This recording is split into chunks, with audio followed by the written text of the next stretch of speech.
Hello everybody, Black Ops Viking here today, doing another Battlefield 1 discussion video. This video is going to be about the replayability value in Battlefield 1. Of course, you're going to pay your 60 euro for the game, 64 euro, or if you get the deluxe edition, you pay your 90 euro. And of course, you're only going to get your money's worth for what you pay for.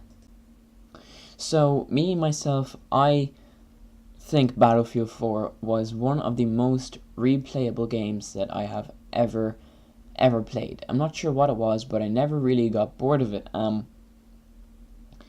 match is ever different. I've put over 700 hours into Battlefield 4, and I simply just don't get bored. There's a lot of maps. You got the 5 DLCs and the base maps, and of course the game was on sale and all the DLCs were free, so that did give the game a big player count boost. So there is always a lot of players on Battlefield 4, and whenever you log on, whatever day you go on, next time you go on pretty much, there's always a new weapon and a new setup that you've never used before. One day you could use the M4 with the holographic sight or whatever. Next day there's a G36 with a PSO 4x scope. There's an insane amount of variety in weapons, in vehicles and maps and attachments, and without a doubt that's going to carry over to Battlefield 1. So as I was saying, each match is different, and you're probably saying, how is it different than the previous match you've played? Well, of course there is the destruction and there's the vehicles, so they definitely changed the way that the map is played out, that the match is played out rather. So if it was only an infantry only map, of course there wouldn't be any destruction. Well, there might be with engineers using RPGs and supports using C4, but then on a normal conquest game, sometimes the match, like on Go Mode Railway, can be totally flattened. There can, on the A and B flag, I think, where there's the big village, tanks and engineers usually have the whole place flattened when you're halfway through the match. So as I said, the Battlefield franchise is a very, very replayable franchise, as I said, because every match is different and there's huge variety. So now with Battlefield 1, have we seen with the dynamic weather even more variety? We haven't seen even half the guns yet, so that's something to be looking out for. We've only seen one map really, and there's also a lot of stuff to be seen, and hopefully in the beta we'll see some more stuff. I think it's just going to be the Quinton Scar map in the beta. I think that's probably the one we're going to get, but hopefully they will give us another one. I doubt it though.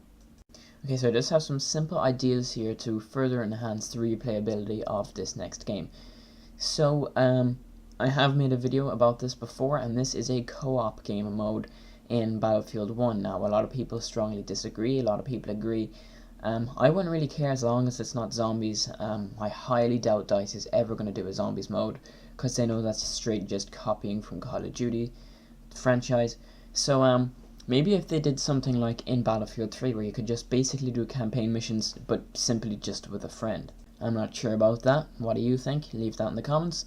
Another one is more DLC. Now, I'm not talking about DLC like map packs, but maybe just kind of smaller DLC. More of just the singular maps and more weapon crates, as we have seen Battlefield do before with the community operations, Dragon Valley and the night operations.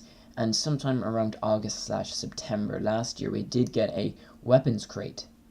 I think the weapons crate was good because it did add 4 new weapons into the game. So if we could just get a couple more of those, maybe 6 each year, and then maybe 6 or 4 or 5 maybe of just the kind of the maps that they develop. We had the community operations where we pretty much designed it. The night operations. Just some separate DLC that is apart from the large main map pack DLC. And my last conclusion here is more events. Now, there is the community events in Battlefield 4 and that they're stopped now. But if you guys don't know what they are, the community events, it would go something like revive 100 teammates and you'll get a battle pack. Those were missions that you had to do yourself, but there also were community missions, which was everyone in Battlefield over all platforms had to get like 5 million revives or 5 million resupplies. It may sound like a lot, but there is a lot of people playing Battlefield, and those objectives were completed quite easily and quickly. So if we could just get a lot more of those, maybe one each week, that would actually be fantastic. And actually, if they were something challenging and a reward that you actually wanted to win. So those are just some ideas for the replayability factor in Battlefield 1. Of course, it's very strong in Battlefield 4, but I just can't wait until the beta come out so we can actually see if it's going to be if it's going to be very replayable. Anyways guys, I hope you enjoyed the video. Leave your comments down below on what you think or if you have any ideas. And anyways guys, thank you for watching. Hope you have an awesome day, and I'll see you all in the next Battlefield video.